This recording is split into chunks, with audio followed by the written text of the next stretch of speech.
নমস্কার। সকল ভক্ত বন্ধুদের সাদর আহ্বান জানাই দিব্যত্রয়ীর পদপ্রান্তে। দিব্যত্রয়ীর পদপ্রান্তে আজকে আমরা দুটি প্রসঙ্গ আলোচনা করবার চেষ্টা করব। দুটি প্রসঙ্গ হচ্ছে, একটি বিভূতিভূষণ বন্দ্যোপাধ্যায়ের যে আধ্যাত্মিক চেতনা, সেই আধ্যাত্মিক চেতনার কথা আমরা যারাই তার উপন্যাস, ছোট গল্প ইত্যাদি পড়েছি তারাই জানি বা সে সম্বন্ধে কিছুটা হলেও সচেতন। আর বিভূতিভূষণ বন্দ্যোপাধ্যায়ের দেবযান আমরা এই শ্রীরামকৃষ্ণ পাঠচক্রেই সবাই শুনেছিলাম। বিশেষ করে এক্ষেত্রে সুদীপ্তার কথা বলতেই হয়, ওরই আগ্রহে আমরা দেবযান শুনেছিলাম সবাই মিলে একসঙ্গে। আর সবচেয়ে আনন্দের কথা, সব পরম পূজনীয় দিব্যানন্দজি মহারাজ তিনি বলেছেন যে দেবযান এমন একটি উপন্যাস, এটি কিন্তু কল্পনা নয়, এটি ভালো করে নিজে একা বসে পড়তে হয়। পাঠচক্রে শুনলে ঠিক আছে, কিন্তু তবুও নিজের একা পড়া বিশেষ প্রয়োজন। এখানে চরিত্রগুলি কাল্পনিক, কিন্তু তার যে পটভূমি, তার যে দর্শন, তা কিন্তু আমাদের শাস্ত্র নিহিত। আর তারপরে সেদিন শিখা এসেছিল, শিখা গায়েন। আমি নামটা পুরোটা বললাম এই কারণে যে আমাদের সঙ্গে অনেক শিখা আছে। তো সেই শিখাও বলল যে দিদি, গোলপার্কে স্বামী সুপর্ণানন্দজি মহারাজও এই দেবযান বইটির কথা বারবার বলেন, দেবযান বইটি যেন সবাই পড়ে। তো আজকে আমরা সেই দেবযানের প্রণেতা বিভূতিভূষণ বন্দ্যোপাধ্যায়ের যে আধ্যাত্মিক চেতনা তার জীবনের সঙ্গে অঙ্গাঙ্গি জড়িত, সেই প্রসঙ্গ নিয়ে একটু শুনবো তারই পুত্র এবং পুত্রবধূ তাদের কাছ থেকে। পুত্র তারাদাস বন্দ্যোপাধ্যায় আর পুত্রবধূ, তার নামটাই, পুত্রবধূর নামটা কি, মিত্রা বন্দ্যোপাধ্যায়। তাদের যে স্মৃতি, তাদের যে পারিবারিক সূত্রে যে সমস্ত কথা শোনা জানা, সেই থেকেই এই স্মৃতি কথাটি রচিত হয়েছে। বইটির নাম হচ্ছে পিতানহসি।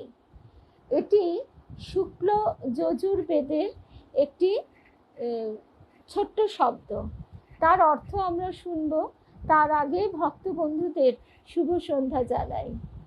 সকল ভক্ত বন্ধুদের শুভ সন্ধ্যা জানাই। সাহানা, চৈতালি, নবনীতা, সুকুমার সাউ, সাহানাকে তো আগেই দেখেছি, লক্ষ্মী সাহা, চৈতালি ঘোষ, শোভা চক্রবর্তী, রুম্পা, স্বর্ণালী, শুভ সন্ধ্যা জয়ন্তী মুখার্জি দিদি, ভারতী দি, অমিতা। আজকে আমাদের পরম সৌভাগ্য, আমাদের সতীর্থ গুরু দাদা কালিকানন্দ দাদাও সঙ্গে আছেন, অসীম কুমার সাহা। সকল ভক্ত বন্ধুদের শুভ সন্ধ্যা জানাই। ঠাকুর মায়ের শ্রী চরণে সাষ্টাঙ্গ প্রণাম নিবেদন করে, শ্রী গুরুকে স্মরণ করে আমরা শুরু করব আজকের প্রসঙ্গ। তা আজকে আমরা যে কথা দিয়ে শুরু করব, তাতে বইয়ের নামটি পিতানহসি। এটি হচ্ছে শুক্ল যজুর্বেদের যে শব্দবন্ধ, তার অর্থ এখানে আমরা পাচ্ছি।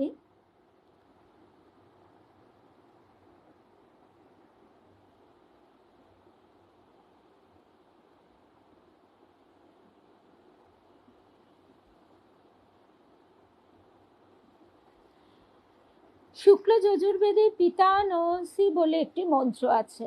এর অর্থ হচ্ছে তুমি আমাদের পিতা, অর্থাৎ হে ঈশ্বর তুমি আমাদের পিতা।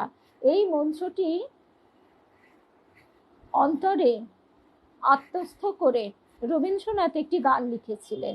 সেই গানটি অনেকেরই জানা আছে। গানটির কথাগুলো হচ্ছে এই রকম: তুমি আমাদের পিতা, তোমায় পিতা বলে যেন জানি, তোমায় নত হয়ে যেন মানি, তুমি করো না রোষ। হে পিতা, হে দেব, দূর করে দাও যত পাপ যত দোষ। যাহা ভালো তাই দাও আমাদের, যাহাতে তোমার দোষ। যাহা ভালো তাই দাও আমাদের, যাহাতে তোমার দোষ। তোমা হতে সব সুখ হে পিতা, তোমা হতে সব ভালো, তোমাতেই সব সুখ হে পিতা, তোমাতেই সব ভালো। তুমি ভালো হে, তুমি ভালো, সকল ভালোর সার, তোমারে নমস্কার হে পিতা, তোমারে নমস্কার। তো এই মঞ্চটি থেকেই আমাদের যে বইটি থেকে আমরা শুনবো তার নামকরণটি করা হয়েছে। বিভূতিভূষণ বন্দ্যোপাধ্যায় তিনি প্রথম যে বিবাহিত জীবন তার প্রথমা স্ত্রী, তিনি খুব তাড়াতাড়ি দেহ রাখেন এবং সেখানেও আজকে আমরা সেই প্রসঙ্গেও একটুখানি শুনবো যে তার দাম্পত্য প্রেম কতখানি ছিল বা তার স্ত্রীরও তার প্রতি কতটা ভালোবাসা ছিল এবং তার প্রকাশ ঘটেছে কি অপূর্বভাবে। আর তার বহুদিন পরে, তার স্ত্রী বিয়োগের পর তাদের কোনো সন্তানাদি ছিল না। তার দীর্ঘদিন পরে তার যখন মোটামুটি প্রৌঢ় অবস্থা, সেই সময় তার একজন একনিষ্ঠা পাঠিকা তিনি তার পাণিগ্রহণের কথা বলেন এবং সবচেয়ে বড় কথা যে সেই পাঠিকা তিনি নিজেই রমা বন্দ্যোপাধ্যায়, সেই রমা বন্দ্যোপাধ্যায় তখন তিনি সম্ভবত মুখোপাধ্যায় ছিলেন, তিনি যখন বিভূতিভূষণ বন্দ্যোপাধ্যায়কে তার পাণিগ্রহণ করবার কথা বলেন, বিভূতিভূষণ বন্দ্যোপাধ্যায় তা তো হেসে উড়িয়েই দেন এবং শুধু তাই নয়, একান্ত গুরুজনের মতন, শুভাকাঙ্ক্ষীর মতন তাকে বোঝান যে তার যা বয়স তাতে তার এই মেয়েটির এই প্রপোজাল একেবারেই গ্রহণ করা উচিত নয়, এই প্রস্তাব গ্রহণ করা একেবারেই উচিত নয়। কিন্তু তা সত্ত্বেও রমা বন্দ্যোপাধ্যায় তখন মুখোপাধ্যায় ছিলেন, তিনি বলেন যে না, তিনি তাকে স্বামীরূপে অন্তর থেকে গ্রহণ করেছেন এবং যদি তাদের বিবাহিত জীবন 1 দিন কি 3 দিন কি 7 দিনেরও হয়, তাতেও তার কোনো ক্ষোভ বা খেদ থাকবে না। তাদেরই সন্তান তারাদাস বন্দ্যোপাধ্যায় এবং সম্ভবত তাদের বিবাহিত জীবন 17 বছর মতো স্থায়ী হয়েছিল। যাই হোক, তারাদাস বন্দ্যোপাধ্যায় এবং তার স্ত্রী মিত্রা বন্দ্যোপাধ্যায় তাদের যে স্মৃতিচারণ থেকে আজকে আমরা শুনবো, বাস্তবিক যে কথা আমরা শুনবো সেখানে আমরা বারবার দেখতে পাবো যে বিভূতিভূষণ বন্দ্যোপাধ্যায় তিনি একজন গৃহী মানুষ, তার 2 বার বিবাহ হয়েছে, তিনি আমাদের থেকে অনেক বেশি সংবেদনশীল, তিনি সাধু সন্ন্যাসী নন। আমরা এই চরিত্রটি, তার নিজের চরিত্রটিরই খানিক ছায়া দেখতে পাই দেবযানী যতীনের মধ্যে। যতীন সে বারবার এই পৃথিবীর মায়ার বন্ধনে ছুটে আসতে চাইছে, সে সন্তানহারা জননীর আকুল কান্নায় বলছে যে তার স্বর্গ সুখেরও, তার জ্ঞানের, তার কোনো কিছুর প্রয়োজন নেই, সে জ্ঞান লাভও করতে চায় না। এবং সেখানে আমরা শুনছি যে স্বর্গের দেবী তিনি বলছেন যে মাতৃশক্তির এতটাই জোর যে স্বর্গে তিনি যেখানেই যে স্তরেই থাকুন না কেন, সেই মায়ের আকুল ক্রন্দন তাকে পৃথিবীতে টেনে আনছে। তো যাই হোক, আমরা এখানে যে কথাটি শুনতে আজকে যেটুকু শুনবো সেখানে আমরা দেখছি যে ইছামতি বলে বিভূতিভূষণ বন্দ্যোপাধ্যায়ের একটি উপন্যাস আছে, যারা পড়েছেন তাদের পক্ষে তো খুবই সুবিধা হবে, আর না পড়লেও কোনো অসুবিধা নেই। বিভূতিভূষণ বন্দ্যোপাধ্যায় টাকি ওই অঞ্চলেও বহুদিন যাপন করেন, তো সেই সূত্রে, সেই সুবাদে ইছামতি নদীর সঙ্গে তার ঘনিষ্ঠ পরিচয়। শুভ সন্ধ্যা, সকল ভক্ত বন্ধুদের শুভ সন্ধ্যা জানাই। যে কোনো প্রসঙ্গ থেকে আধ্যাত্ম প্রসঙ্গে আসার উদাহরণ ইছামতি থেকে আরও কিছু দেওয়া যেতে পারে। উপন্যাসের প্রধান চরিত্র ভবানী বাড়ুজ্যে শিশুপুত্র টুনুকে নিয়ে বেড়াতে বেরিয়েছেন বিকেলবেলা। এটা একটা খুব খুব সাধারণ ছবি।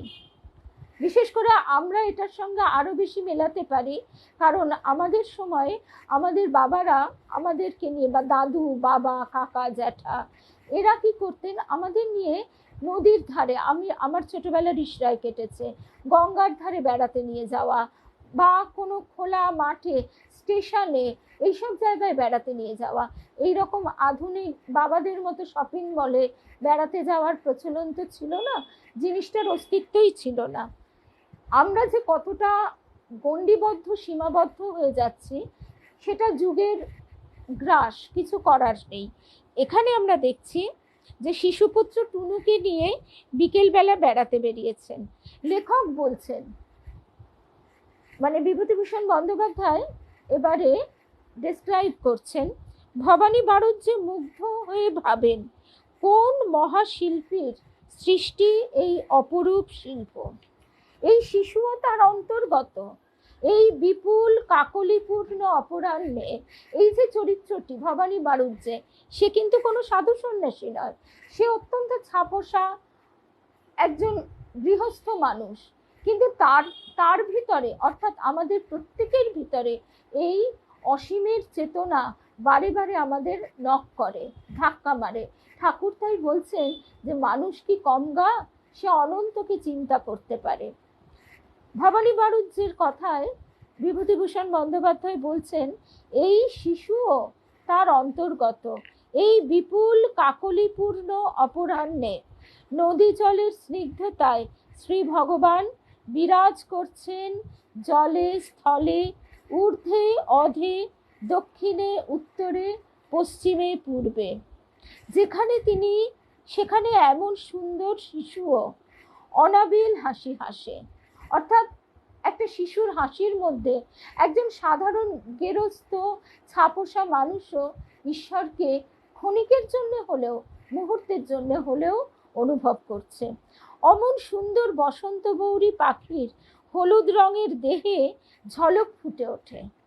ঘন বনের ফাঁকে ফাঁকে বনকলমি ফুল ওই রকম ফোটে জলের ধারে ঝোপে ঝোপে। তার বাইরে কি আছে, জয় হোক তার, কি আছে সে কিন্তু বুঝতে পারছে না। এই যে এক অনন্তের হাতছানি, এই যে এক সূক্ষ্ম জগতের আকর্ষণ, সেটাই বারবার তার এই নিতান্ত, ইংরেজিতে মান্ডেন বলে যে কথাটা আছে, একেবারে নিতান্ত ছাপোষা, গণ্ডিবদ্ধ, সীমাবদ্ধ, কুটকচালি, খিচির মিচির, এইসব নিয়ে যে একটা সীমাবদ্ধ গণ্ডি বাঁধা জগতের মধ্যে তার অবস্থান, সেখান থেকে সে ক্ষণিকের জন্য হলেও সে অনন্তের সুরের সঙ্গে তার সুর মিলে যাচ্ছে, বিশ্ব চেতনার সঙ্গে তার যে চেতনা মিলে যাচ্ছে, এইখানেই তার মুক্তি। ইছামতির আরেক জায়গায় বিভূতিভূষণ লিখছেন, সারাদিন যদি আমি এই বইটা পড়ি তাহলে মনটা ভালো হয়ে থাকে।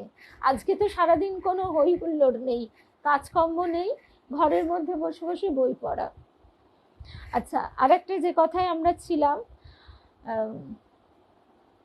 হ্যাঁ, ইছামতির আরেক জায়গায় বিভূতিভূষণ লিখছেন, ভবানী বললেন, খোকা, আমি যদি মারা যাই মাদের তুই দেখবি না, আমি কাঁদবো তাহলে।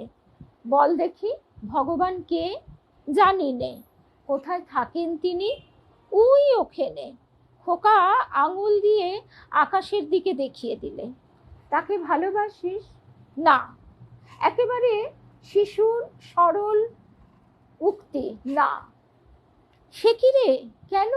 বাবা বলছেন, তোমাকে ভালোবাসি। আর কাকে? মাকে ভালোবাসি। তখন বাবা বলছেন, ভগবানকে ভালোবাসিস নে কেন? চিনি নে। খোকা, তুই মিথ্যে কথা বলিস নি, ঠিক বলেছিস। না চিনে না বুঝে কাউকে ভালোবাসা যায় না। চিনে বুঝে ভালোবাসলে সে ভালোবাসা পাকা হয়ে গেল। সেই জন্যেই সাধারণ লোকে ভগবানকে ভালোবাসতে পারে না, তারা ভয় করে, ভালোবাসে না, চেনবার বুঝবার চেষ্টা তো করেই না কোনোদিন। আচ্ছা, আমি তোকে বোঝাবার চেষ্টা করব, কেমন? শুভ সন্ধ্যা, সকল ভক্ত বন্ধুদের শুভ সন্ধ্যা জানাই। আবার লিখছেন আজ এই যে ক্ষুদ্র বালক ও পিতা অপরাহ্নে নদীর ধারে বসে আছে, কত স্নেহ, মমতা, ভালোবাসা ওদের মধ্যে, সে কথা কেউ জানবে না। কেবল থাকবেন তিনি, ঈশ্বর ব্রহ্ম, জ্যোতিষ স্বরূপ। এ মানুষের মন গড়া কথা, সেই জিনিস যা এমন সুন্দর অপরাহ্নে ফুলে ফলে, বসন্তে, লক্ষ লক্ষ জন্ম মৃত্যুতে, আশায়, স্নেহে, দয়ায়, প্রেমে আবছায়া আবছায়া ধরা পড়ে। জগতের কোনো ধর্মশাস্ত্রে সেই জিনিসের স্বরূপ কি তা বলতে পারেনি। কোনো ঋষি মুনি সাধু যদি বা অনুভব করতে পেরেও থাকেন, মুখে প্রকাশ করতে পারেনি। কি সে জিনিস তা কে বলবে? ভগবান যে আমাকে সৃষ্টি করেছেন, শুধু তা নয়, আমি তার আত্মীয়, খুব আপন ও নিকটতম সম্পর্কের আত্মীয়। কোটি কোটি তারার দ্যুতিতে দ্যুতিমান সে মুখের দিকে আমি নিঃসংকোচে ও প্রেমের দৃষ্টিতে চেয়ে দেখবার অধিকার রাখি। কারণ কারণ তিনি যে আমার বাবা, হাতে গড়া পুতুলি নয় শুধু, তার সন্তান। প্রভু হিসেবে, রাজা হিসেবে ঈশ্বরকে দেখা বিরল নয়। এমনকি পিতা বলে সম্বোধন করলেও একটু আড়ষ্ট ভদ্রতার দূরত্ব থাকে। রবি ঠাকুর যে বলছেন, পিতা বলে প্রণাম করি পায়ে, বন্ধু বলে দুহাত ধরিনে।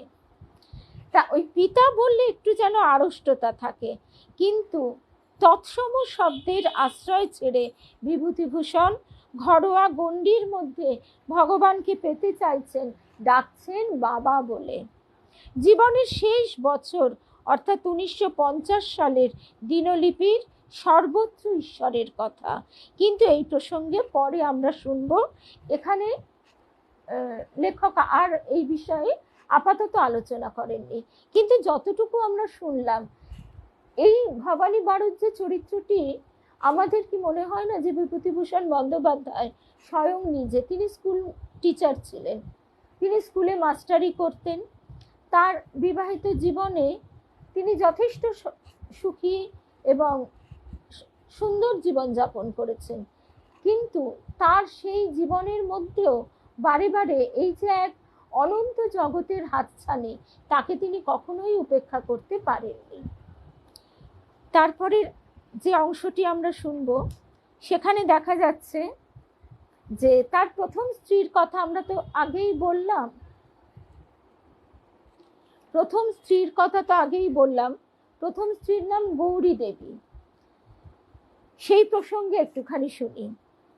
দুটি ফুল বাবার খুব প্রিয় ছিল, ঘেটু আর চাঁপা। এবার ঘেটু ফুল যারা চেনেন তারা জানেন, আগে আমি যখন রিষড়ায় থাকতাম, তখন আমাদেরও ওখানে খোলা ড্রেন ছিল, এবং ড্রেনের ধারে আশেপাশে অজস্র ঘেটু ফুল ফুটত। আরেকবার আমি ঘেটু ফুলের অপূর্ব আস্বাদন পেয়েছিলাম, তখন আমরা এই করোনার আগে 16 কি 17 সাল ডুয়ার্সে বেড়াতে যাচ্ছি। এখনকার রীতি অনুযায়ী ঠান্ডা ট্রেনে যাওয়াটাই সমীচীন, কষ্ট হয় না হলে, কিন্তু সেবার কোনো কারণে আমরা ট্রেনের টিকিট দেরি করে কাটতে গিয়ে এসি পাইনি। তখন আমি বলেছিলাম, ঠিক আছে, এমন তো কিছু গরম নেই, এক রাতের ব্যাপার, চলে যাই, যার টিকিট পাওয়া যাচ্ছে। সাপে বর হয়েছিল, কারণ এনজেপি ছাড়িয়ে যখন আমরা ডুয়ার্সের দিকে যাচ্ছি, তখন ট্রেনটা ওই পথে খুব স্লো চলে, যেন গরুর গাড়ির মতো, কারণ ওখান দিয়ে হাতি চলাচল করে। ট্রেনে বহু হাতি আঘাতপ্রাপ্ত হয়, কাটাও পড়ে, সেই জন্য ওই রকম নিয়ম। ট্রেনের দুধারে অজস্র ঘেটু ফুল ফুটে আছে, এবং সময়টা হচ্ছে শীত শেষ হয়ে আসছে, বসন্তের পদধ্বনি শোনা যাচ্ছে, আর অপূর্ব বনজ সুগন্ধে, ঘেটু ফুলের একটা অপূর্ব সুগন্ধ আছে। ঘেটু ফুল দেখতেও খুব সুন্দর। আজকের তো সবকিছু হাতের মুঠোয়, গুগল সার্চ করলেই ঘেটু ফুলের ছবি দেখতে পাওয়া যাবে। আর শিবেরও নাকি প্রিয় ফুল, আর সেই মানে থোকা থোকা স্তবকে হালকা গোলাপি, সাদা, আর এরকম কেশর বেরিয়ে আছে, পুংকেশর, মাথায় ছোট্ট ছোট্ট লাল লাল হলুদ হলুদ বুটি, সেই স্তবকে ফুটে আছে। আর অদ্ভুত মন মাতাল করা গন্ধ। বিভূতিভূষণ, আর তার আগে আমরা বিভূতিভূষণের বইতে বারে বারে এই ঘেটু ফুলের কথা, ওর কলমি, কলমি ফুলের কথা, অর্থাৎ বাংলার যে নিজস্ব সাধারণ যে ফুল, সাধারণ যে গাছ, তার কথা আমরা বারবার পাই। তার জন্য বিদেশ বিভূঁই থেকে আনা কোনো বিশেষ পরিচর্যা করে বাঁচিয়ে তোলা একটা আড়ষ্ট গাছ নয়, যারা মনের আনন্দে অজস্র ফুটে থাকে, সেই রকম ফুল হচ্ছে ঘেটু ফুল আর চাঁপা ফুল। চাঁপা ফুলও কিন্তু আজকের দিনে আমরা পাই না সহজে, কিন্তু চাঁপা ফুলও স্বর্ণচাঁপা, কনক চাঁপা বিরাট গাছ হয়, অজস্র ফোটে। ছোটবেলা থেকে বাবা গ্রামে মানুষ হয়েছেন ঘেটু ফুলের সমারোহের ভেতর। কথ্য ভাষায় এটিকে ভাট ফুলও বলা হয়। ফেব্রুয়ারি মাসের মাঝামাঝি সময় থেকে এপ্রিল মাসের প্রথম পর্যন্ত বসন্ত ও গ্রীষ্মের প্রথম দিকটাকে সূচিত করে ঘেটু ফুল। এর বোটানিক্যাল নাম ক্লোরোডেনড্রন ইনফরচুনেটাম। বন্য পুষ্প হলেও এটি নিতান্ত অনাদৃত নয়। বাংলার লৌকিক পূজার মধ্যেও ঘেটু পূজাও অন্যতম। কালী পুজোর আগের দিন ভূত চতুর্দশীতে 14 শাক খাওয়ার যে প্রথা আছে, একদম তোমার কথা আমার বলতে বলতেই মনে পড়ছিল যে গ্রামে থাকার অনেক সময় অনেক দুঃখ থাকে, যে তারা ভাবে ওই নদীর এপার কহের মতো, আহা শহরের মানুষের কত মজা। আবার শহরের মানুষেরও ওই রকম থাকে, বরঞ্চ আমরা থেকেছি মাঝামাঝি জায়গায়, ডিশরা, তার আগে বেহালা, এইসব জায়গাগুলো কলকাতা থেকে দূরেও নয়। বেহালা তো কলকাতাই, আর রিসরাও একেবারে কলকাতার গায়ে লাগানো, যে কারণে আমরা দুটোই পেয়েছি। আর আমাদের এই গড়িয়া এই জায়গাটিও এখনো তার লাবণ্য হারায়নি, যদিও চারিদিকে মাল্টি স্টোরিড, তারপরে মেট্রো রেলের দর্পিত চলন সবই আছে। আচ্ছা, তারপরে ভূত চতুর্দশীতে 14 শাক খাওয়ার যে প্রথা আছে, তার মধ্যে ঘেটু পাতা অন্যরকম। হ্যাঁ, এটা তো ওই জন্যই বলে দিলেন যে অনেকে ঘেটু ফুলকে ভাট ফুলও বলে। বসন্তের প্রথম দিকে বড় বড় পাতা নিয়ে ঘেটু গাছ বন প্রান্তকে ফুল ফুটিয়ে আলো করে রাখে। কটু মিষ্টি এক সুগন্ধে ভরে থাকে অনেক দূর পর্যন্ত। বিভূতিভূষণের রচনায় কত স্থানে যে ঘেটু গাছ আর ফুলের উল্লেখ রয়েছে তা গুণে শেষ করা যায় না। এই যে আমি এখন বসে লিখছি, বলছেন তারাদাস বন্দ্যোপাধ্যায়, তার পুত্র, যিনি বইটি লিখছেন। এই যে আমি এখন বসে লিখছি, আজ মার্চের 4 তারিখ। আমি জানি আমাদের দেশের বাড়িতে বাবা যেখানে বসে লিখতেন, সিমেন্টের ওই ঠেস চেয়ারটার ডান দিকের জমিতে রাধাচূড়ার ঝোপের পাশে ভরে গেছে ফুটন্ত ঘেটু ফুলের গাছ। ঈষৎ তপ্ত হাওয়ায় ভেসে বেড়াচ্ছে ঘেটু ফুলের গন্ধ। বিভূতিভূষণের অমর আত্মা কি এই ফুলের শোভা আর ঘ্রাণ উপভোগ করতে অদৃশ্যভাবে তার প্রিয় আসনটিতে এসে বসেছেন? তার পুত্রের আজকে পিতৃস্মৃতিচারণ করতে গিয়ে ঠিক সেই একই রকম ভাবে মনে পড়ছে তার বাবার অদৃশ্য উপস্থিতি কি আজও সেই প্রিয় পৃথিবীর প্রিয় কোণটিতে এসে বসে সেই পৃথিবীর সৌন্দর্য, পৃথিবীর সুঘ্রাণ আস্বাদন করছে। রবীন্দ্রনাথের আরো একটি গানের এই কবিতার কথা মনে পড়ে যায়, ধন নয় মান নয় পৃথিবীর, কথাগুলো সব পরপর মনেও থাকে না, পৃথিবীর এক কোণে এই একটুখানি বাসা, এটুকুই আশা করেছিলাম। যাই হোক, সেটা এখন মনে পড়ছে না। যখন হাতের কাছে এখন সবটাই পাওয়া যায়, এরকম আদা খেঁচড়া না বলে একটু অপেক্ষা করলেই আমরা পেয়ে যাব যে আমরা পৃথিবীর এক কোণে নিজেদের, সেখানে সেই পৃথিবীর কোণটিতে বসেও কিভাবে এই বিশ্ব চেতনার সঙ্গে নিজেদের সুরকে মেলাতে পারি। সেখানে কবি বলছেন যে রহিব আপন মনে, ধন নয় মান নয় একখানি বাসা করেছিল আশা। এই যে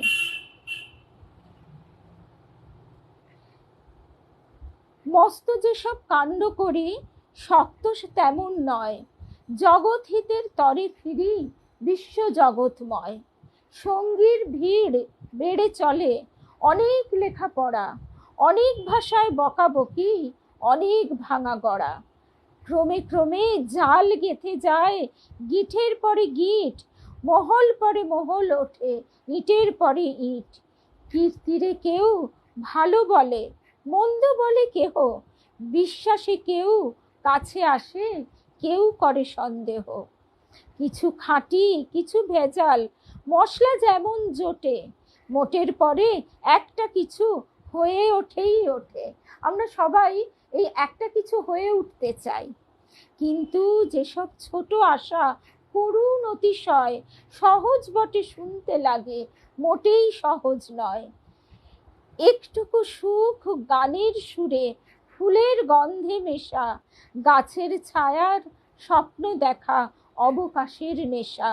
মনে ভাবি চাইলে পাবো, যখন তারে চাহি তখন দেখি চঞ্চল আসে কোনোখানেই নাহি। অরূপ অকুল বাষ্প মাঝে বিধি কোমর বেঁধে, আকাশটারে কাঁপিয়ে যখন সৃষ্টি দিলেন ফেদে।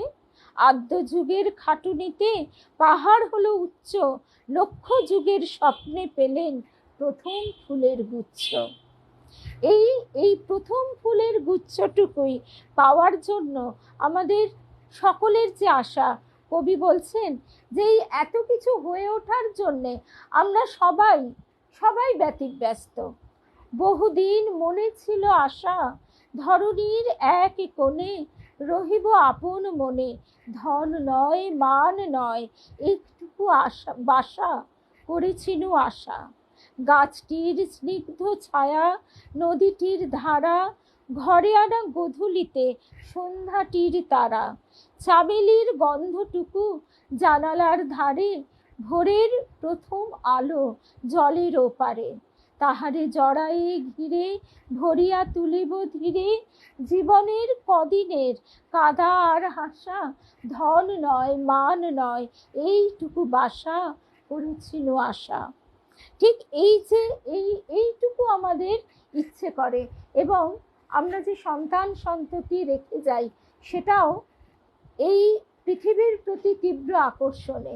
আমরা নিজেদেরকে হারাতে চাই না, সেই জন্যে আমরা চাই আমাদের অস্তিত্ব আমাদের সন্তানের মধ্যে বাঁচুক। এবং এখানেও দেখছি বিভূতিভূষণের সন্তান তিনিও স্মরণ করছেন যে তার পিতাও আজকে এমন প্রথম বসন্তের দিনে তিনি কি তার এই লেখার জায়গাটিতে অদৃশ্যভাবেও এসে উপস্থিত হননি? নিশ্চয়ই হয়েছেন। অপর প্রিয় ফুলটি ছিল স্বর্ণচাপা। একদম এই কবিতাটা অনেকটা বড়, আমাদের এই কটি লাইনই সবচেয়ে বেশি উদ্ধৃত হয়, কিন্তু পুরো কবিতাটাই ভীষণ সুন্দর।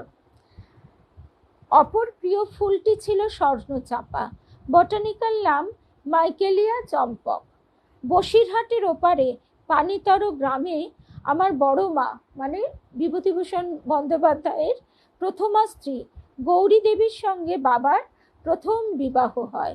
বাবা তখন কলেজের ছাত্র, আইএ পড়েন। তাদের ফুলশয্যার বিছানা সাজিয়ে দেওয়া হয়েছিল চাপা ফুল দিয়ে। এখনকার মতো তখন কত সাধারণভাবে মানুষ প্রকৃতি থেকে আনন্দ আহরণ করতে পারত। তখন এরকম ইভেন্ট ম্যানেজমেন্টের মধ্যে দিয়ে একটা অসাধারণ করে তৈরি করা ফুলশয্যার রাত্রি লোকের কাছে তুলে ধরবো, এই আকাঙ্ক্ষা মানুষের ছিল না। কি অপূর্ব মধুর একটি ছবি আমরা এখানে পাই। মাত্র 1.5 কি 2 বছর বিবাহিত জীবন যাপন করার পর বড় মা পরলোক গমন করেন। প্রথমা সহধর্মিণীর স্মৃতি বিভূতিভূষণ শুভ সন্ধ্যা। সকল ভক্ত বন্ধুদের শুভ সন্ধ্যা জানাই। প্রথমা সহধর্মিণীর স্মৃতি বিভূতিভূষণ কখনো ভুলতে পারেননি। জীবনের তখন সবে শুরু, সেই অনুরাগ তিনি ঈশ্বরের পবিত্র প্রসাদের মতো মনের মণিকোঠায় সঞ্চয় করে রেখেছিলেন সারা জীবন। বড় মায়ের দিক থেকেও তার তরুণী মনে ভালোবাসা এবং শ্রদ্ধা ছিল গভীর। বড় মার অসুস্থতার খবর পেয়ে বাবা যখন ছুটে যান, সেই সময় গৌরী দেবী তার পিতৃগৃহে ছিলেন। তখন তিনি মারা গিয়েছেন। দেখা কিন্তু আর হয়নি। বাবা শুধু পেয়েছিলেন তারই লেখা শেষ চিঠিখানি। যখন বড় মা বুঝতে পেরেছিলেন তিনি চিরকালের জন্য চলে যাচ্ছেন, কাউকে বলেছিলেন বাক্সের ভেতর থেকে চিঠিটি বের করে এনে দিতে। মৃত্যুর সময় সেটি তার আঁচলে বাঁধা ছিল। শেষ সময়ে স্বামীকে কাছে পাননি, তার চিঠিখানি হয়তো বড় মাকে কিছুটা শান্তি দিয়েছিল। আশ্চর্যের কথা, বাবার পাণ্ডুলিপি, কাগজ, খসড়া ও চিঠিপত্রের মধ্যে এই চিঠিখানি কিন্তু আমি পাইনি। যা কিছু পেয়েছি প্রায় সবই তার রচনাবলিতে সন্নিবিষ্ট করা হয়েছে। এটি পেলেই জানা যেত বাবার কাছ থেকে বড় মায়ের প্রতি শেষ বার্তা কি ছিল। জীবনের প্রান্তিক পর্বে পৌঁছেবার পরের প্রসঙ্গ। জীবনের প্রান্তিক পর্বে পৌঁছে বিভূতিভূষণের মনে অদ্ভুত কিছু নতুন উপলব্ধির উদয় হয়েছিল। এই সময়টায় তিনি বেশিক্ষণ ঘরের চার দেওয়ালের মধ্যে বদ্ধ থাকতে পারতেন না, ছটফট করতেন। উষা লগ্নে ঘুম থেকে উঠে বেড়াতে বেরিয়ে পড়তেন। মাঝে মধ্যে, বিশেষ করে ঘাটশিলায় থাকলে, কোনো শিলাখণ্ডের ওপর বসে ধ্যান করতেন বটে, তবে মূল কাজ ছিল ঘুরে বেড়ানো। যে মানুষ বিশ্বাস করতেন গতি জীবন, গতির দৈন্যই মৃত্যু, যা আমার মায়ের সঙ্গে প্রথম পরিচয়ের দিন, অর্থাৎ তার দ্বিতীয়া স্ত্রী, প্রথম পরিচয়ের প্রথম দিন অটোগ্রাফের খাতায় লিখে দিয়েছিলেন, সেই মানুষ কি চুপচাপ এক জায়গায় বসে থাকতে পারেন? গতি জীবন, গতির দৈন্যই মৃত্যু। আমরা যে দেবযান শুনেছি, সেখানেও বারবার আমরা দেখছি এই অনন্ত পথে চড়ই বেতির মন্ত্র উপনিষদের ঋষিরা সেই কবে শুনিয়েছেন। আমরা স্তর থেকে স্তরে উন্নীত হয়ে জন্ম থেকে জন্মান্তরে এগিয়ে চলি। ভগবানের সৃষ্টির অনন্ত ঐশ্বর্যের মধ্যে দিয়ে ভ্রমণ করে বেড়ানোই ছিল তার ধ্যান।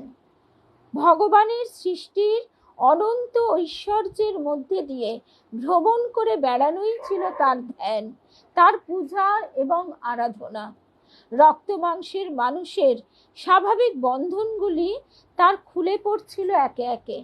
1943 সালের 3রা এপ্রিল দিনলিপিতে লিখছেন, আজ সকালে ভারতে বিবেকানন্দ বইখানি পড়ি। ফুলডুংরি কলোনিতে সেই বাড়ির রোয়াকে গিয়ে বসি।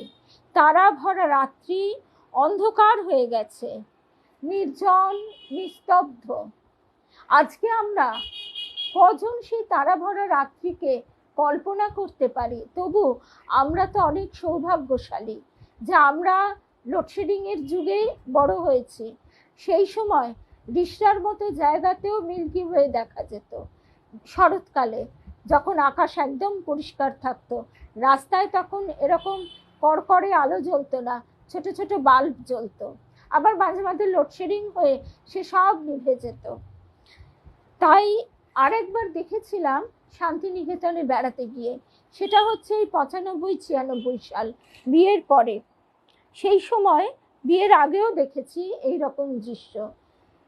তবে একবার দেখেছিলাম পূর্ণিমার রাত, আরেকবার দেখেছিলাম অমাবস্যার রাত। অমাবস্যার রাতে দেখেছিলাম আকাশের তারা আর জোনাকি পোকার আলো একেবারে মিশে গেছে দুটো একসঙ্গে।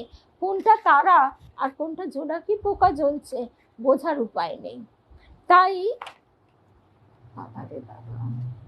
তাই আজকে এই বইগুলো পড়তে গেলে নিজেদের সংবেদনশীলতাটাকে অনেক সূক্ষ্ম করতে হবে, জাগাতে হবে।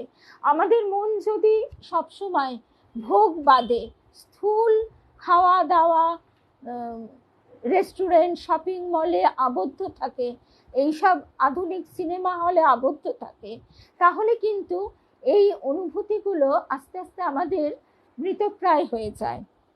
ফুলডুংরি কলোনিতে সেই বাড়ির রোয়াকে গিয়ে বসি। তারা ভরা রাত্রি, অন্ধকার হয়ে গেছে, নির্জন নিস্তব্ধ।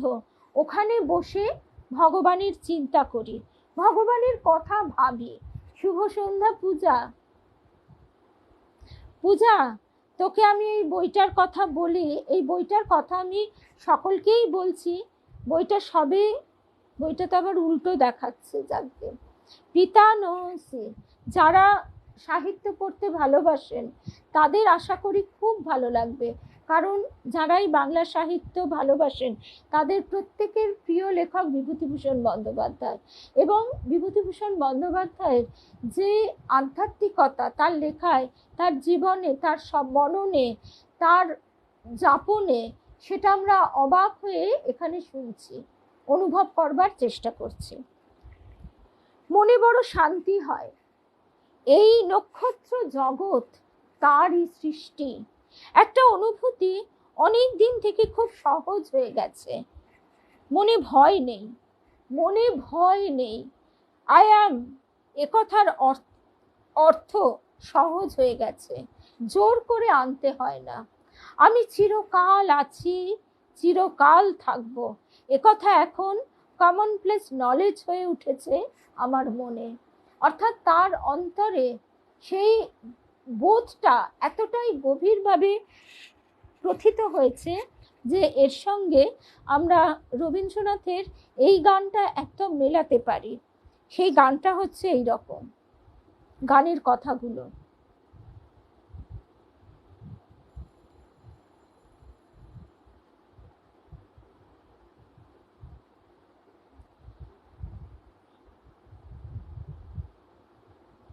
গানের কথাগুলো হচ্ছে এই যে আমরা আধ্যাত্মিক আলোচনা শুনতে গেলে বারে বারে শুনি জ্ঞান পথের সাধক অনুভব করে সোহম, অর্থাৎ সেই আমি। আবার যিনি ভক্তিপথে এগোন তিনিও কিন্তু সেই একই জায়গায় পৌঁছন, কিন্তু ভক্তের আমি, দাস আমি। ঠাকুর বলছেন আমি তো যাবার নয়, থাক শালা দাস আমি হয়ে। সেই আমিটিও কিন্তু চিরন্তন, কারণ ভগবান এবং ভক্ত এই সম্পর্কটিও চিরন্তন। তাই ভক্ত অনুভব করে যে সেও অবিনাশী, সেও ভগবানের সঙ্গে নিত্য নিরন্তর এগিয়ে চলেছে। কবে আমি বাহির হলেন তোমারই গান গেয়ে, সে তো আজকে নয়, সে আজকে নয়।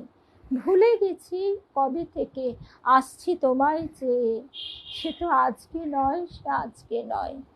ঝর্ণা যেমন বাহিরে যায়, জানে না সে কাহারে চায়, তেমনি করে ধেয়ে এলেম জীবন ধারা বেয়ে, সে তো আজকে নয়, সে আজকে নয়। আমরা এতটাই বদ্ধ আমাদের অতীত, বর্তমান আর ভবিষ্যৎ নিয়ে। বহু বহু মানুষকে দেখি তারা তাদের ছোটবেলা নিয়ে আধিক্যতা করছে, যেন মনে হচ্ছে তাদের সেই ছোটবেলাটাই হচ্ছে একেবারে স্বর্গসুখ লাভ হয়েছিল। কিন্তু যখন তারা সেই অবস্থাতেও ছিল তখনও তারা অতৃপ্ত ছিল, তখন তারা ভাবতো কখন বড় হব। এখন তারা ভাবছে তারা ছোটবেলার ভিতরেই সব সুখ খুঁজে পেয়েছিল। তা কিন্তু নয়, এই অতৃপ্তি আমাদের সর্বক্ষণ তাড়িয়ে নিয়ে বেড়ায়। তাই এখানে কবি বলছেন যে কবে আমি বেরিয়েছি তোমার নাম নিয়ে, তোমার গান গেয়ে, সেটা আমি ভুলে গেছি। কতই নামে ডেকেছি যে, কতই ছবি এঁকেছি যে, কোন আনন্দে চলেছি যে তার ঠিকানা না পেয়ে।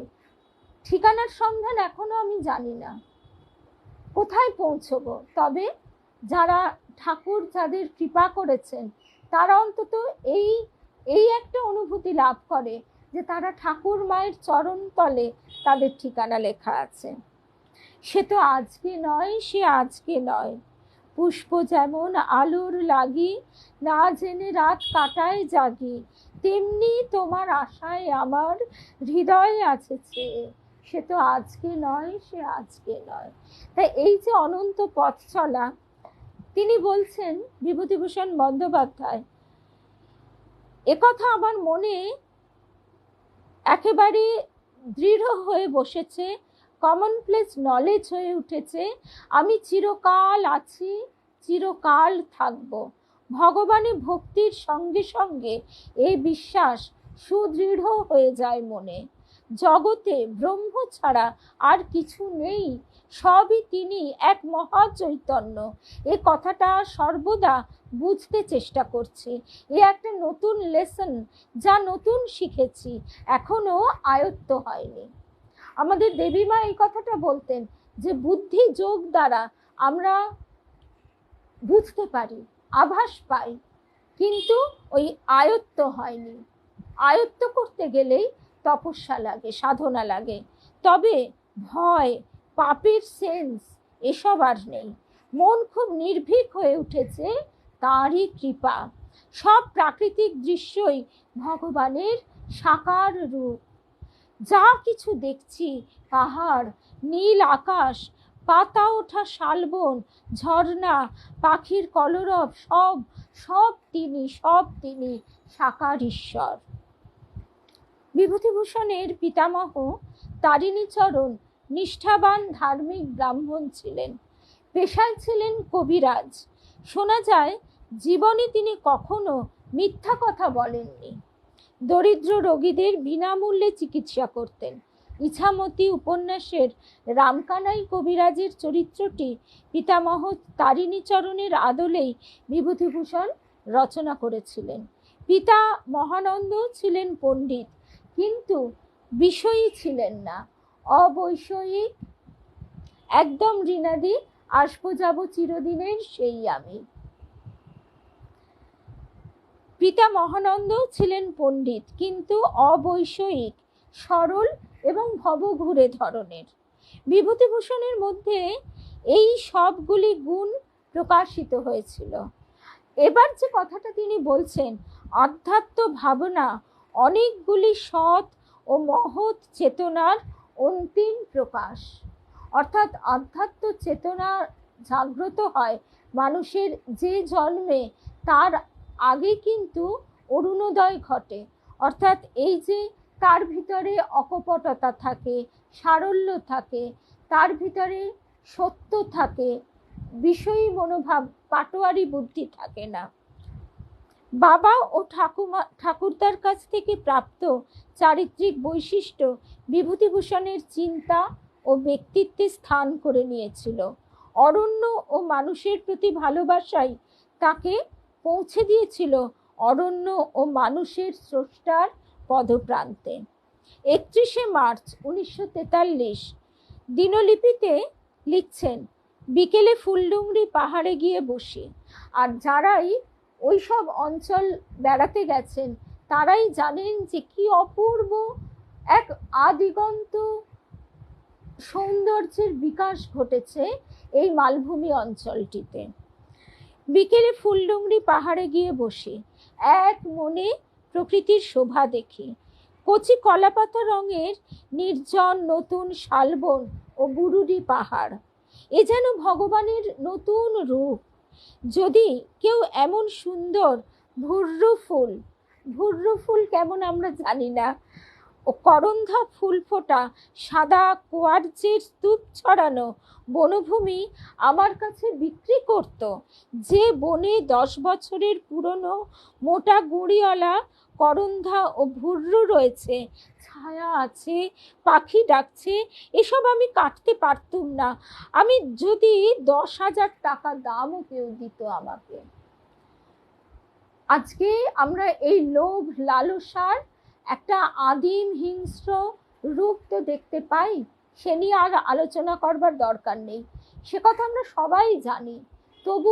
তবু আমরা তাকিয়ে থাকব এই দিকে, এই বোধের দিকে, এই চেতনার আলো যেন আমাদের অন্তরে লাগে এবং সেখান থেকে আমাদের সঙ্গে যারা আছেন তাদের অন্তরেও প্রকাশিত হয়। গাছ কাটা মানুষের মধ্যে একটা আদিম প্রবৃত্তি, একটা উল্লাস। এই কষ্ট আমরা প্রত্যেকে কম বেশি পেয়েছি, এ বিষয়ে সন্দেহ নেই। পাঠকের মনে হতে পারে এখানে 10,000 টাকা এমন কি টাকা, কিন্তু সেই যুগে অর্থাৎ 1943 সালে 10,000 টাকা 66 বছর পরে এই 2009 সালে মানে আজ থেকেও আরো কত বছর আগে 2009 সালে এই বইটির খসড়া লিখছেন যখন তারাদাস বন্দ্যোপাধ্যায়, তিনি বলছেন যে 2009 সালের মুদ্রামান অনুযায়ী বেশ কয়েক লক্ষ টাকা তো বটেই, একদম আরণ্যকের কোনো তুলনাই হয় না। আর আজকের দিনে আমরা আমাদের সন্তান সন্ততিকে ইংলিশ মিডিয়ামে পড়াই, তার প্রয়োজনীয়তা অস্বীকার করা যায় না, কিন্তু তার সঙ্গে এটাই আশ্চর্যের বিষয়, তাদের বাংলা শেখাতে আমরা লজ্জা বোধ করি। আমরা গর্বের সঙ্গে বলি তারা বাংলা পড়তে পারে না, বাংলা লিখতে পারে না। এর থেকে লজ্জাজনক আর কিছুই নেই।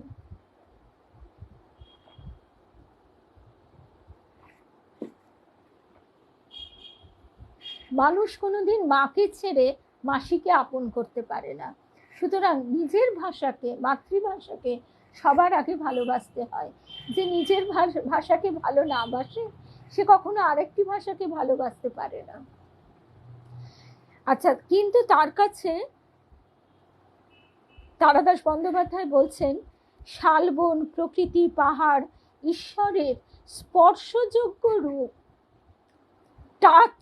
তিনি ঈশ্বরকে স্পর্শ করেছেন, তা কি তিনি অর্থের বিনিময়ে বিক্রি করার কথা ভাবতে পারেন? এখানে বলছেন যে স্পর্শ, আমরা স্পর্শ জিনিসটাকে খুব গুরুত্ব দিই।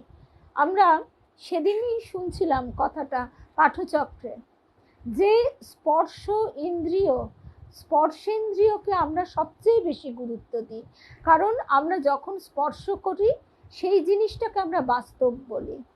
বিজয়কৃষ্ণ গোস্বামী তিনি ঢাকায় বলছেন যে ঠাকুরকে আমি দেখছি, শুধু দেখছি না, তাকে আমি বারে বারে স্পর্শ করছি। অর্থাৎ এই স্পর্শ একদমই তাই। এই যুদ্ধটা সাময়িক, কারণ এই যুদ্ধের পর যখন যুদ্ধ জয় হবে, একটা স্থিতিভাব আসবে, তখন সেই স্থিতি আসার পর আর র্যাট রেসে না নেমে অল্পে সন্তুষ্ট থেকে বাকি সময়টা, জীবনের বাকি সময়টা যেন তার পায়ে সমর্পণ করবার মানসিকতা থাকে।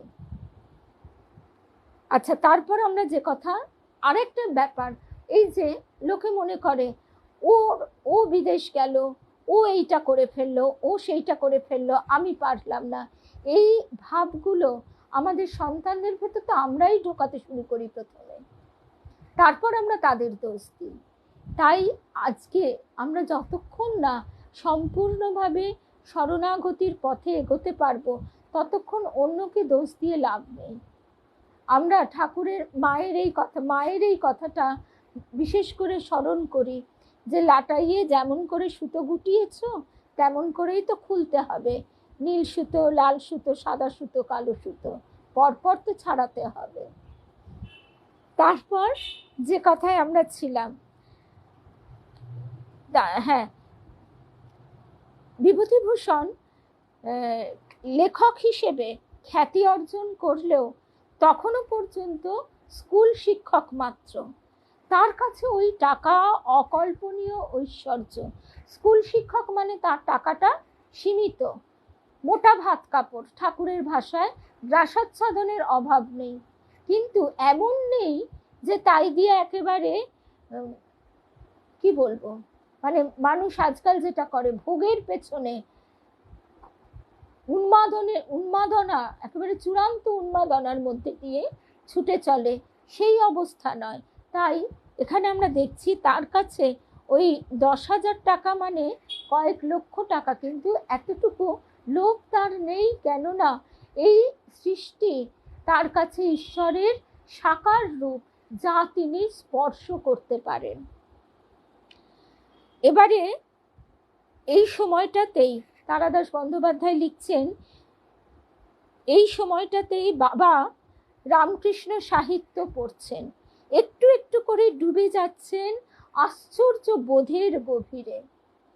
আমরা প্রথম থেকেই ওই যে বললাম যে তিনি আমাদের ভারতীয় শাস্ত্র, গীতা, উপনিষদ, বেদ, শ্রী অরবিন্দের দ্য লাইফ ডিভাইন, সমস্ত কিছু নির্যাস নিয়ে এই দেবযানের মূল ভিত্তিটা তৈরি করেছেন। এইবার তিনি ঠাকুর তো তাকে আকর্ষণ করবেনই, তাই আমরা দেখছি আজ কদিন ধরেই, এইবার বিভূতিভূষণ স্বয়ং নিজেই লিখছেন, আজ কদিন ধরেই শ্রী রামকৃষ্ণের জীবনচরিত আর কথামৃত পড়ছি। অদ্ভুত লাগছে, সাকার ও নিরাকারের কি আশ্চর্য সমন্বয়। ভগবান আছেন কিনা এ মতে দৃঢ় প্রতিষ্ঠিত হওয়ার জন্য ইম্পেরিয়াল লাইব্রেরিতে বই খুঁজছি সেই 1936-37 সাল থেকে। গড, এই কথাটা ইংরেজিতে দেখলেই মনের ভেতর কেমন করে, ও সেই বই কিনে তখনই জানবার চেষ্টা করি তিনি আছেন কিনা। এক সময় সন্দেহ জাগে, এক সময় চলে যায়।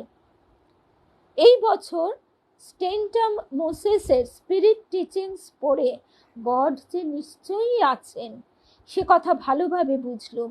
বিশ্বাস দৃঢ় হলো। এই যখন মনের অবস্থা, তখনই এই শ্রীমকথিত শ্রী শ্রী রামকৃষ্ণ কথামৃত এবং মায়াবতী আশ্রম থেকে প্রকাশিত the life of Ramakrishna Romain Rolland দুখানি আজ দিন 7-8 হলো হাতে এসেছে। পড়েই চলেছি। পড়ে বুঝলুম হাতের কাছে এমন সব রত্ন ছিল, এমন সব বই ছিল, এ ফেলে কিনা অন্ধকারে হাতড়ে মরেছি এখানে ওখানে। এ বছরটা নানা কারণে অদ্ভুত ভ্রমণ ও গড সম্বন্ধে। অনেকক্ষণ ফুলডুমরির সেই নির্দিষ্ট স্থানটিতে গিয়ে বসলাম। সেই কচি কলা পাতা রঙের পাতা ওঠা শালবন, কোকিল ডাকছে। এই সময় কত পাখির ডাক, বকুল ফুলের কি মিষ্টি সুগন্ধ। সব সব তার রূপ, সব তার প্রকাশ, বিভিন্ন রূপে তারই প্রকাশ। জীবনের তুচ্ছ দিকগুলির প্রতি বিভূতিভূষণের ঘৃণা আর চরম ঔদাসীন্য ছিল মৈত্রেয়ীর উক্তির মতো, যা অমৃত নয়, কিমহং তেন কুর্যাম, তা দিয়ে আমি কি করব। দেবযান উপন্যাসের এক জায়গায় আছে, পুষ্প যতীনকে নিয়ে পৃথিবীতে নেমে এসেছে আশালতার সন্ধানে। নিত্যনারায়ণ আশালতাকে নিয়ে এসে কলকাতার এক খারাপ পল্লীতে রেখেছে। যে ঘরে আশালতা থাকে তার পাশের ঘরে একজন পতিতার কাছে বসে কয়েকজন পুরুষ মদ্যপান করছে এবং তাসের জুয়া খেলছে। ঘরের ভিতর জমাট সিগারেটের ধোঁয়া এবং উগ্র লালসার দমবন্ধ করা পরিবেশ। উপন্যাসের এই জায়গাটি বিভূতিভূষণ এমন তীব্রতার সঙ্গে লিখেছেন যে তুচ্ছ ভোগ লালসা, অর্থোপার্জন, পার্থিব কামনা বাসনার প্রতি তার ঘৃণা প্রকট হয়ে উঠেছে। দেবযান প্রকাশিত হয় 1944 সালে। আর তিনি এই কথামৃত পড়তে শুরু করেছেন ঠিক তারপরেই 1936-37 সাল থেকে তিনি খুঁজছেন। আর এই রকম সময়েই তিনি শ্রী রামকৃষ্ণ কথামৃত আর রোমারোলার ঠাকুরের জীবন কথা পড়তে শুরু করেছেন। তিনি দেবতার ব্যথা নাম দিয়ে এই লেখার খসড়া পথের পাঁচালী রচনার আগে থেকেই ভাগলপুর প্রবাসে বসে আরম্ভ করেছিলেন। প্রকৃতপক্ষে ভগবানের চিহ্নিত শিল্পী হিসেবে প্রথম জীবন থেকেই তার মনের মধ্যে ঈশ্বরের নাম জপ অবিরত চলত। এটা মানতে হবে, পরিণত বয়সে দেবতার ব্যথা থেকে উপন্যাসের নাম দেবযান করার পিছনে তার পরিণত বুদ্ধিই কাজ করেছে। অনলকেও অনেকদিন পরে দেখছি লাইভে, আর অনলের যে জায়গা, কাজের যে জায়গাটি বিভূতিভূষণের, সেইটি হচ্ছে বিশেষ ক্ষেত্র, অনুভবের ক্ষেত্র, উপলব্ধির ক্ষেত্র। এবং আমরা জানি ওই জায়গাটি আমরা অল্প দিনের জন্য বেড়াতে গেছি, সেই মুহূর্তটুকু আমাদের জীবনের এক পরম সঞ্চয় হয়ে থেকেছে। প্রকৃতি সেখানে অকৃপণ হস্তে নিজেকে যেন মেলে ধরেছেন, শুধু নয় তার হাতটি বাড়িয়ে দিয়েছেন যাতে আমরা তার হাতের স্পর্শ পেতে পারি। শুভ সন্ধ্যা শিখা। আমরা পিতানহসি থেকে শুনছি আজকে।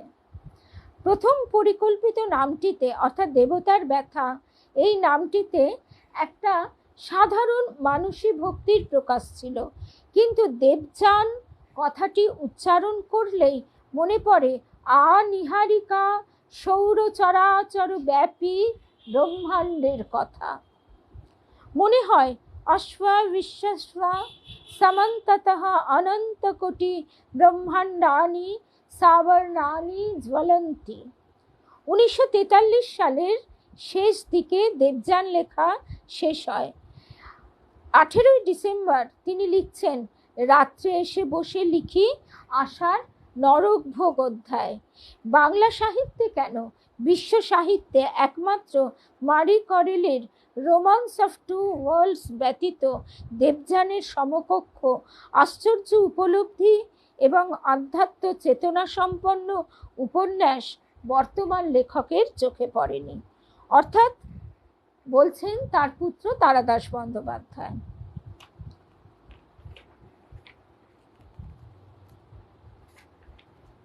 বিভূতিভূষণের আচ্ছা, এই যে তারপরে দিনলিপিতে আমরা পাচ্ছি বিভূতিভূষণের লেখা এই কথাগুলি।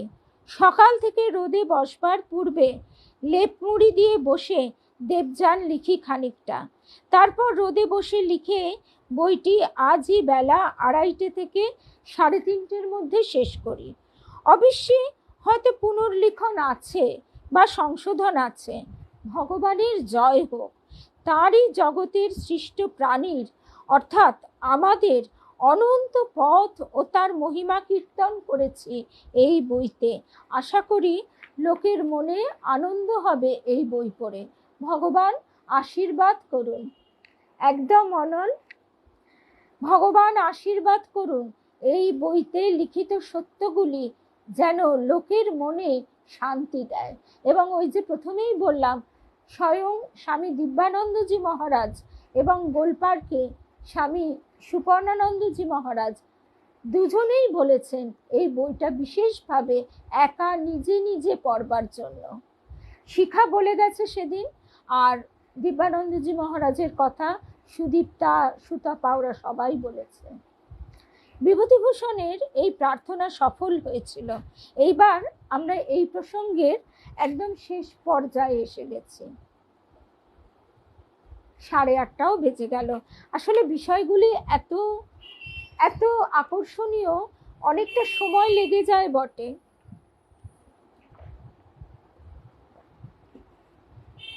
আবার আছে গহন আনন্দ চিন্তন। মানে এখানে আমরা দেখব যে বিভূতিভূষণ বন্দ্যোপাধ্যায় একজন সংসারী মানুষ, আর স্বামী গহনানন্দজি তিনি শ্রীরামকৃষ্ণের মূর্ত প্রতীক। তাদের দুজনের কথার মধ্যে কি আশ্চর্য মিল!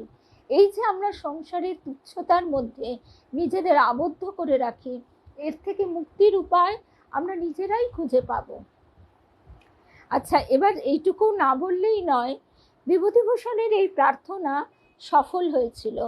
বহু মানুষ স্বজন বিয়োগের পর দেবযান পাঠ করে কঠিন যন্ত্রণা থেকে মুক্তি পেয়েছেন, বিশ্বাস করেছেন আজকের রূপা একদম শেষ সময়ে, বিশ্বাস করেছেন এখানে শেষও নয়, এখানে শুরুও নয়। মানবাত্মা অমর, অনন্ত পথের যাত্রী। বিভূতিভূষণের এই দৃঢ় আধ্যাত্ম চেতনার স্পর্শ পেয়ে স্ত্রী নিহারিকা দেবীর মৃত্যুর পর সাহিত্যিক অচিন্ত্য কুমার সেনগুপ্ত তাকে একটি অসাধারণ চিঠি লিখেছিলেন। বাল্যকাল থেকে দেখছি প্রিয়জনের মৃত্যুতে ব্যথাতুর মানুষকে আমার মাতৃদেবী দেবযান উপহার দিয়ে বলেছেন, এটা বলছেন তারাদাস বন্দ্যোপাধ্যায়, বইটি পড়ো, মনে শান্তি পাবে। আমার স্বামীকে তার মৃত্যুর সময়ে আমি জিজ্ঞাসা করেছিলাম, দেবযান কি সত্যি না তোমার কল্পনা? উনি শেষ মুহূর্তে অত কষ্টের মধ্যেও দৃঢ় স্বরে বলেছিলেন, দেবযানের প্রতিটি শব্দই সত্য, আমার উপলব্ধ সত্য। এখানে চরিত্রগুলো কাল্পনিক তো বটেই, কারণ আমরা তত্ত্বকথা যদি শুধু শুনি, আমরা সেটা ঠিক তার রসটা পাই না। কিন্তু সেটা যখন আমরা কোনো চরিত্রের একটা গল্পের মধ্যে দিয়ে শুনি, আমরা তার ভিতরে অনুপ্রবেশ করতে পারি। ছোটবেলা থেকে এই ঘটনা আমি বারবার দেখেছি, এবং প্রতিবারই কিছু পরে যাদের দেবযান উপহার দেওয়া হয়েছিল, তারা আবার মায়ের কাছে এসে স্বীকার করতেন যে তাদের মনের কষ্ট অনেকখানি লাঘব হয়ে গেছে। বিভূতিভূষণের কাছে তারা কৃতজ্ঞ। আবারও বলতে হয়, আমি কৃতজ্ঞ আমার বড় পিসির কাছে। ক্লাস 9 থেকে আমি এই বইটা সন্ধান পাই, পড়তে শুরু করি। এই প্রসঙ্গে একটি সুন্দর ঘটনার উল্লেখ করা যেতে পারে। 1994-95 সালে বিভূতিভূষণের জন্ম শতবর্ষ উপলক্ষে চারিদিকে তার স্মরণ সভা আয়োজিত হচ্ছে। কলকাতায় রোটারি ক্লাবের সল্টলেক চ্যাপ্টার একটি সভার আয়োজন করেছিলেন। এই সভায় বিশিষ্ট বক্তা হিসেবে উপস্থিত ছিলেন নারায়ণ সান্যাল। নারায়ণ সান্যাল, তার নাম নিশ্চয়ই সবাই জানেন। তার বক্তব্যে তিনি বলেন, এই বক্তব্যটাই খুব গুরুত্বপূর্ণ, বিভূতিভূষণ চিরকালই আমার অতি প্রিয় সাহিত্যিক, একমাত্র দেবযান উপন্যাসটি ছাড়া। আমি বিজ্ঞানের ছাত্র, পাশ করেছি ইঞ্জিনিয়ারিং নিয়ে। আমার বরাবর মনে হয়েছে বিভূতিভূষণের মতো এত বড় এবং বলিষ্ঠ সাহিত্যিক দেবযানের মতো একটা অলৌকিক এবং কষ্টকল্পিত যেন জোর করে তিনি ব্যাপারটাকে টেনে এনেছেন। স্থূল মানুষের এটাই মনে হচ্ছে। বিষয় নিয়ে উপন্যাস রচনা করে তার সাহিত্যিক প্রতিষ্ঠাকে নামিয়ে আনলেন। তারপর বেশ অনেক বছর কেটে গেছে, আবার এই মতের কোনো পরিবর্তন ঘটেনি। আমার বাড়ি কৃষ্ণনগরে, কিন্তু চাকরির খাতিরে তখন আমি অনেক দূরের জেলায় পোস্টেড, বলছেন নারায়ণ সান্যাল। বিভূতিভূষণ বন্দ্যোপাধ্যায়ের জন্ম শতবর্ষের বক্তৃতায় মাঝে মাঝেই ছুটি নিয়ে অতি বৃদ্ধা মাকে দেখবার জন্য কৃষ্ণনগরে আসতে হয়। মায়ের বয়স তখন প্রায় 90 উত্তীর্ণ, কিন্তু সেই বয়সেও তিনি চোখে চশমা দিয়ে সারাদিন বই পড়তেন।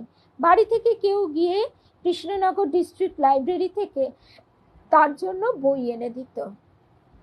একবার বাড়ি এসে মায়ের পাশে বসেছি, দেখলাম খাটের পাশে টেবিলে 2টি বই। বললাম, কি বই পড়ছো মা? মা বললেন, একটি উপন্যাস এমনি, আর অন্যটা বিভূতিভূষণের দেবযান। তুই পড়েছিস বইটা?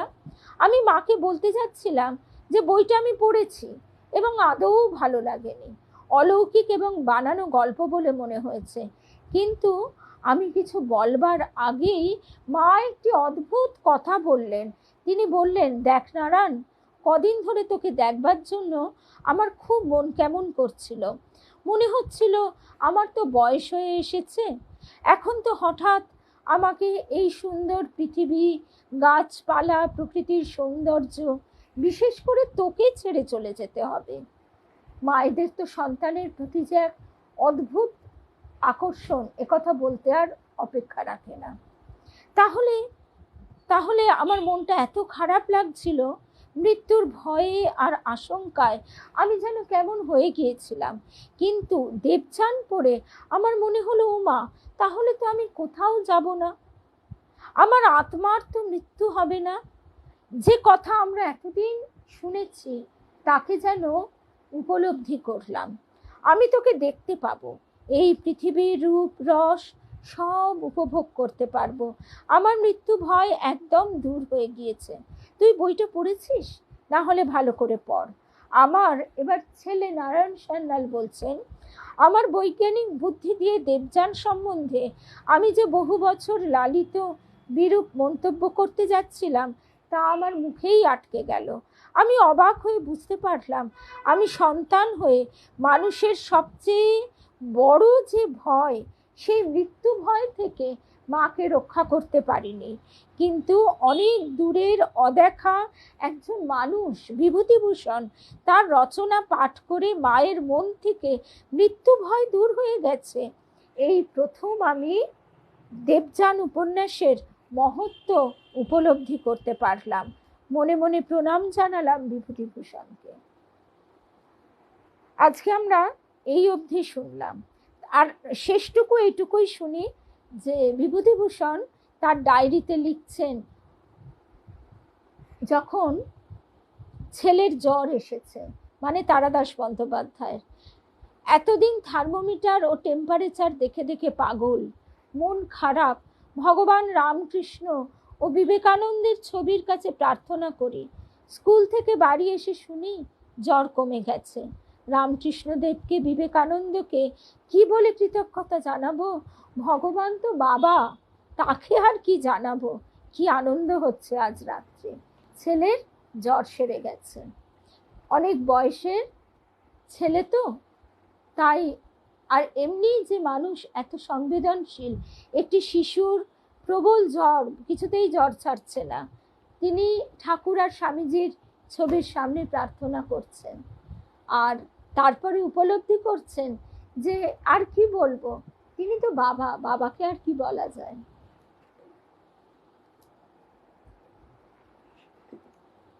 আজকে আমাকে খড়গপুর থেকে মিনুদি ফোন করেছিল। মিনুদি ফোন করে এত আবেগাপ্লুত হয়ে বলছে, আমার গুরুদেবকে আমি একদিনই দেখেছিলাম, শুধু যেদিন দীক্ষা লাভ হয়। তার কথা যে তুমি বলছো, মানে আমি তোমাকে কি বলবো, কি আনন্দ। আজকে তার কথা আমরা অনেকটা সময়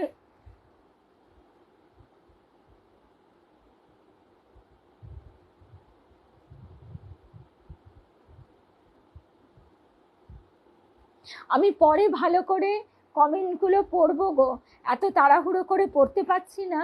আর আজকে দীর্ঘ সময় আমরা একসঙ্গে পাঠ শুনেই চলেছি। আচ্ছা, আমরা একটুখানি শুনি। প্রথম হচ্ছে এই চিঠিটা থেকে।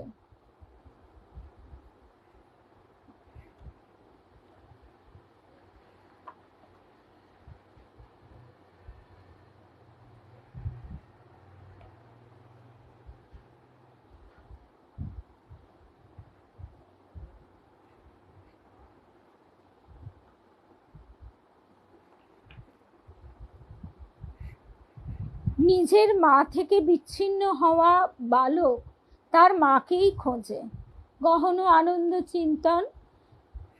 এখান থেকে আমরা শুনছি। আর শিখার কথাটা আবারও স্মরণ করি।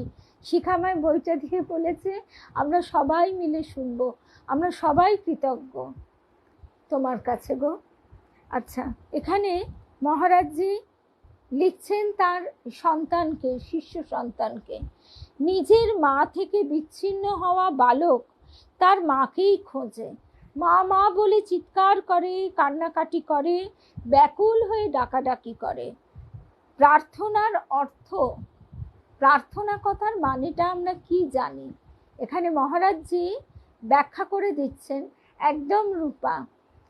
প্রার্থনার অর্থ প্রকৃষ্ট রূপে অভ্যর্থনা, অর্থাৎ আমরা তাকে প্রকৃষ্ট রূপে আমাদের অন্তরে অভ্যর্থনা করছি।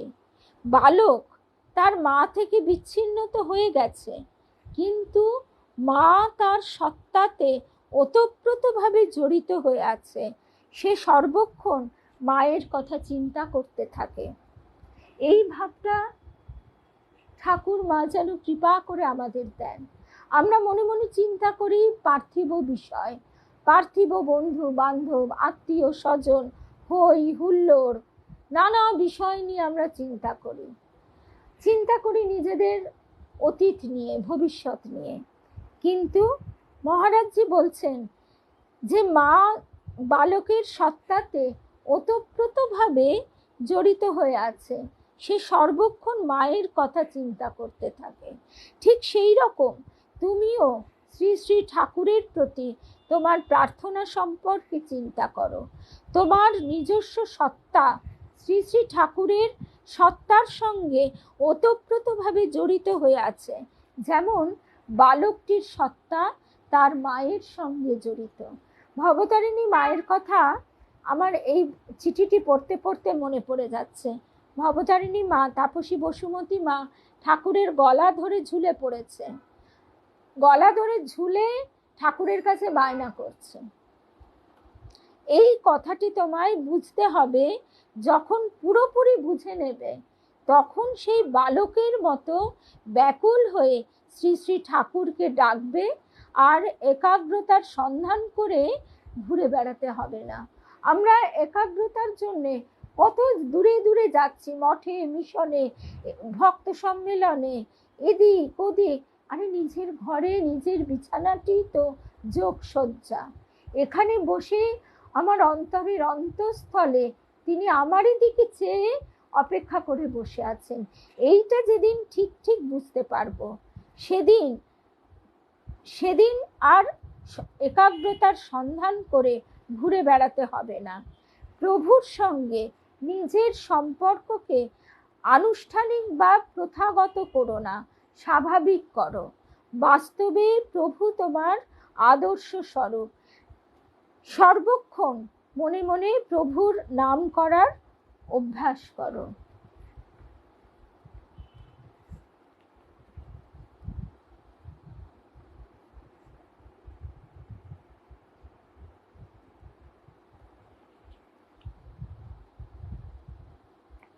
আচ্ছা, তারপরের আরেকটা চিঠি থেকে আমরা শুনবো। ভালোই হলো, তিনি লিখছেন, স্নেহের কন্যা নামটা সঙ্গত কারণেই উজ্জ আছে। ভালোই হলো, ঘরে থেকেই তুমি জব করে যাচ্ছ।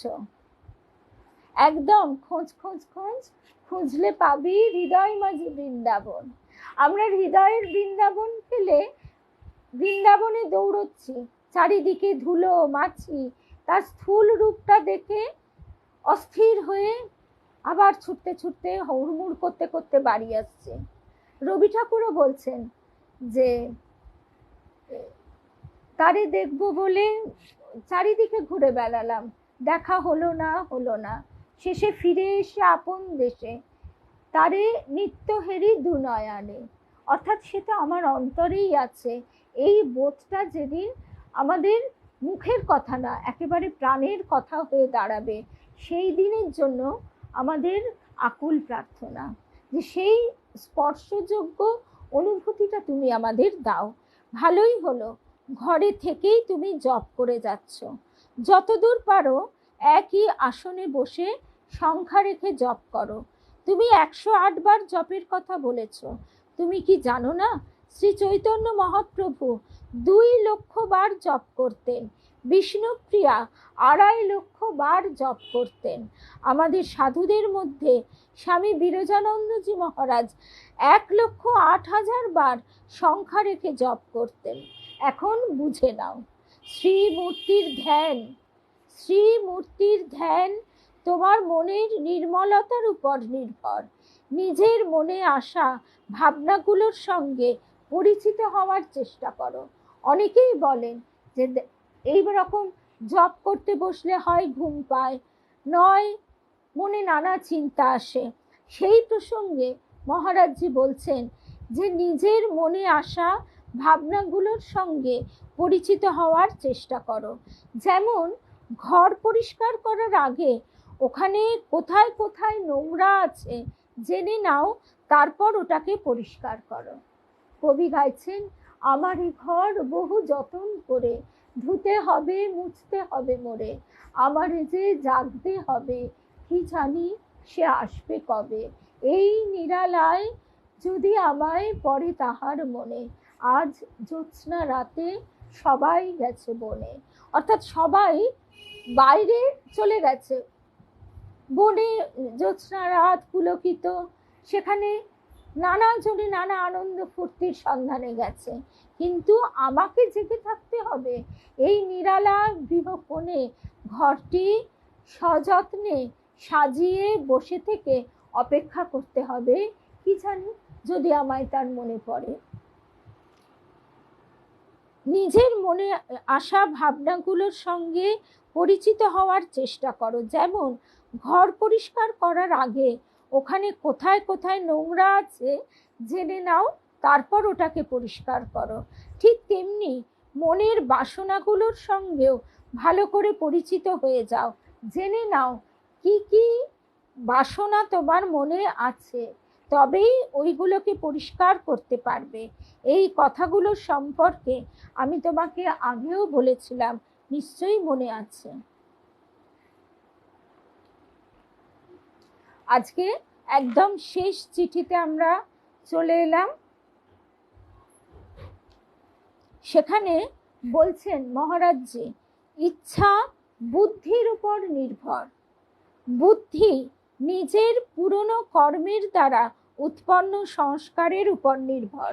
কেন আমাদের সুবুদ্ধি হয়, কেন আমাদের সদ্বুদ্ধি হয়, আর কারো কারো মাথায় সদা সর্বদা দুর্বুদ্ধি করে, সেটা এখানে আমরা দেখতে পাচ্ছি। মহারাজজি বলছেন ইচ্ছা বুদ্ধির উপর নির্ভর করে। বুদ্ধি নিজের পুরনো কর্মের দ্বারা উৎপন্ন সংস্কারের উপর নির্ভর। তাই যদি তোমার ইচ্ছা দৃঢ় হয়, তো এর অর্থ হলো যে তোমার ওই ইচ্ছার পিছনে তোমার বুদ্ধির সমর্থন আছে। তোমার ইচ্ছা দৃঢ় হওয়ার অর্থ হলো যে ওটা পূর্ণ হতে চলেছে। আজকে আমরা এই অবধি শুনলাম। যদিও অনেকক্ষণ আমরা আজকে পাঠচক্রে সবাই একসঙ্গে সমবেত হয়ে খুব গভীর প্রসঙ্গগুলি শুনলাম, সবাই আনন্দ পেলাম, তবু অনেকটা সময় অতিবাহিত হয়েছে। তারই কৃপায়, তারই কথা আমরা এইভাবে অনুধ্যান করতে পারছি, চিন্তা করতে পারছি, ভাবতে পারছি। এটা আমাদের মনে রাখতে হবে। এই কঠিন কঠোর দুনিয়ায় তিনি যে আমাদের এই মহান সুযোগটি করে দিয়েছেন, সেটি তার কৃপা। আমাদের এখন পার্টিতে গিয়ে হই হই করতে হচ্ছে না, আমাদের অধিক টাকার কারণে অস্থির হয়ে উঠতে হচ্ছে না, অথচ আমাদের প্রাসাদসাধনেরও কোনো কষ্ট তিনি দিচ্ছেন না, যাতে আমরা শান্তিতে নির্বিঘ্নে তার কথা চিন্তা করবার সুযোগ পাই। এটি তো তার মহান কৃপা। জয় রামকৃষ্ণ, জয় রাম।